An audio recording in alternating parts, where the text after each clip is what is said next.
नमो नमः मित्रों।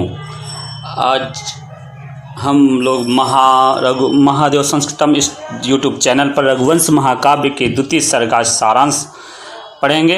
यह रघुवंश महाकाव्य महाकवि कालिदास की अत्यंत अनुपम कृति है। महाकाव्य जिसमें 19 सर्ग हैं और इसमें लगभग 31 राजाओं का वर्णन है, जो मनु से लेकर अग्निवर्ण, जिसके प्रथम राजा मनु हुए, फिर दिलीप हुए, फिर रघु हुए, फिर अजरथ, फिर राम, फिर कुश, फिर लव। इस महाकाव्य के द्वितीय सर्ग, जिसका वशिष्ठाश्रम अधिगमन नामक नाम है, उसका आज हम सारांश पढ़ेंगे। यह विभिन्न संस्कृत की परीक्षाओं के लिए, साथ ही हमारे माध्यमिक शिक्षा में 12 की और 11 की क्लासों में यह रघुवंश महाकाव्य का द्वितीय सर्ग पाठ्यक्रम में निर्धारित है, तो उसकी दृष्टि से भी यह महत्वपूर्ण है। तो आइए चलते हैं, सारांश देखते हैं। देखिए, द्वितीय रघुवंश महाकाव्यम द्वितीय सर्ग का सारांश आपको स्लाइड में दिख रहा होगा। तो अब स्लाइड के अनुसार हम लोग सारांश पढ़ेंगे। तो यहाँ लिखा है द्वितीय सर्ग। ये महाकवि कालिदास की रचना है। ये कालिदास की रचना है, कालिदास की कृति है। और इस कृति में महाकवि कालिदास ने रघुवंश के राजाओं का चित्रण किया है, उनका वंशावली का चित्रण किया है। उसी में द्वितीय सर्ग में राजा दिलीप का वर्णन करते हैं। द्वितीय सर्ग में राजा दिलीप का वर्णन करते हैं। तो यहाँ इसका सारांश इस प्रकार है कि मनु के वंश में उत्पन्न राजा दिलीप वशिष्ठ की आज्ञा अनुसार संतान प्राप्ति की अभिलाषा से कामधेनु की पुत्री नंदिनी गाय की सेवा में प्रवृत्त हुए। प्रातः काल होते ही जब रानी सुदक्षिणा नंदिनी गाय की पूजा कर चुकी और उसके बछड़ा दूध पी चुका, तब राजा दिलीप ने नंदिनी को जंगल में चरने के लिए छोड़ दिया और स्वयं उसके पीछे पीछे चल पड़े। कुछ दूर तो रानी सुदक्षिणा एवं अनुचर साथ गए, पर बाद में राजा ने उन्हें लौटा दिया और स्वयं नंदिनी को स्वादिष्ट घास खिलाकर, उसको खुजलाकर, उस पर से मक्खियाँ उड़ाकर उसकी सेवा में लग गए। जब गाय खड़ी होती थी तब राजा भी खड़ा हो जाता था, और जब वह बैठती थी तो राजा भी बैठ जाता था। जब वह जल पीती थी तो राजा भी जल पीने का इच्छुक हो जाता था। इस प्रकार छाया की तरह गाय के पीछा पीछा चलता रहता था। राजा को गाय की सेवा करते करते 21 दिन बीत गए। तब गाय ने राजा की परीक्षा लेनी चाहिए, देखूं ये केवल स्वार्थ भाव से मेरी सेवा करते हैं या सच्चे भाव से। ऐसा विचार करके वह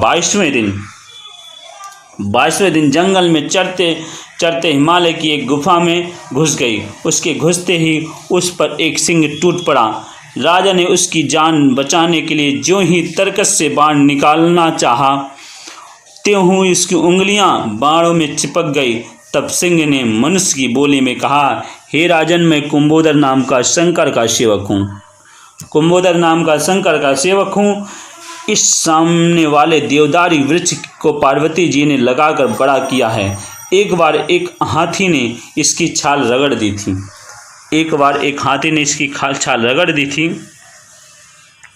यहाँ देखिए, यहाँ से एक बार एक हाथी ने इसकी छाल रगड़ दी थी। यहाँ पर देखिए, मैं कुंभोदर नाम का शंकर का सेवक हूँ। एक बार एक हाथी ने इसकी छाल रगड़ दी थी। इस पर पार्वती जी को बड़ा दुख हुआ और शंकर जी ने मुझे उसकी रखवाली करने के लिए नियुक्त किया है और कहा है कि जो भी जानवर यहाँ आवे उसे तुम मार कर खा जाओ। इसलिए तुम मुझे मारने की कोशिश मत करो, तुम्हारा प्रयत्न व्यर्थ जाएगा। राजा ने कहा, तुम अपने भूख मिटाने के लिए मुझे खा लो, लेकिन इस गाय को छोड़ दो। सिंह ने कहा, राजन, तुम बड़े मूर्ख मालूम होते हो, क्योंकि एक छोटी सी गाय के लिए अपना प्राण गंवा रहे हो। अपना सारा राज्य चौपट करना चाहते हो। यदि जीवित रहोगे तो अनेक गायों की रक्षा कर सकोगे। इतना राजा ने कहा सिंहासन से कुंभोदर से। राजा ने एक न सुनी।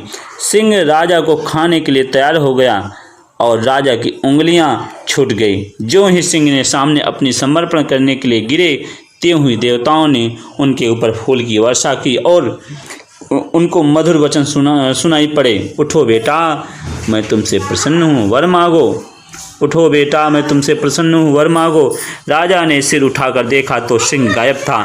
तब नंदिनी ने मनुष्य की बोली में कहा, राजन, मैं तुम्हारी परीक्षा ले रही थी, अब मैं तुमसे प्रसन्न हूँ। तुम मांगना चाहो वरदान मांग लो। राजा ने कहा, मेरे ऐसा पुत्र हो जो मेरे वंश को चलाने वाला हो। नंदिनी ने कहा, तुम्हारी मनोकामना पूरी होगी।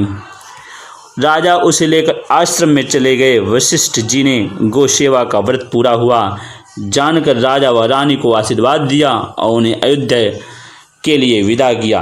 अयोध्या में आने पर रानी सुदक्षिणा गर्भवती हो गई।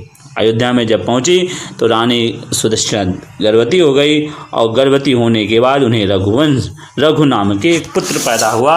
इन्हीं के वंश पर अंत में रघुवंश नाम चल। तो इस प्रकार रघुवंश महाकाव्य का द्वितीय सर्ग का समापन होता है। यह द्वितीय सर्ग विभिन्न संस्कृत की परीक्षाओं के लिए, साथ ही माध्यमिक उत्तर प्रदेश माध्यमिक शिक्षा में 11-12 की परीक्षाओं के लिए अत्यंत महत्वपूर्ण है। उम्मीद है कि वीडियो आपको पसंद आया हो। शीघ्र ही नए विषय के साथ मिलते हैं, तब तक के लिए महादेवाय नमः।